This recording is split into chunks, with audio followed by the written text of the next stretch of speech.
Hello বন্ধুরা, good afternoon. তো আজকে রেসিপিটা তোমাদের সঙ্গে শেয়ার করছি।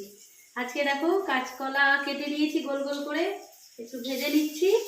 আর এখানে কাঁচকলা আলু দিয়ে কাতলা মাছের ঝোল করব। কাঁচকলা আলু দিয়ে কাতলা মাছ খেতে বেশ ভালোই লাগে। আর এই ধনেপাতা দেবো, আর এই বড়ি দেবো মাছের ঝোলে।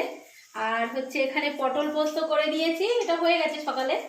আর এইটা দেখো, এটা কি জিনিস বলো তো? এটা হলো কাঁঠালের বীজ। তো আমরা হলাম বাঙালি, আমরা কি আর কাঁঠাল খেয়েছি আর বীজটা ছেড়ে দিতে পারি বলো?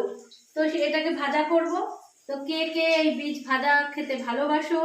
অনেকে ভর্তা করেও খায়, আমরাও খাই, ভীষণই ভালো লাগে। আর এই কাঁঠালের বীজ দিয়ে অনেক কিছুই করা যায়। অনেকে ডাল খায়, অনেকে ভর্তা বানিয়ে খায়, অনেকে ভাজা খায়। তো যার যেরকম ভালো লাগে সে সেরকম ভাবেই খায়। তো আমরা হলাম বাঙালি, মাছে ভাতে বাঙালি। শুধু মাছ ভাত খাই তা কিন্তু নয়, কিছুই বাদ দিই না, সব কিছুই খাই। কাঁঠাল খাবো আর বীজ খাবো না, তাতে কি হয়? তো যাই হোক বন্ধুরা, সবাই খুব ভালো থেকো। গরমে দেখো আমার অবস্থা খারাপ। যাই হোক, বৃষ্টি হচ্ছে তবুও গরম কমছে না। তো কি আর বলি বলো তো? গরম তো লাগবে, গরমকাল, গরম লাগবে, বৃষ্টির দিন বৃষ্টি হবেই, সেটা বলে কিছু লাভ নেই।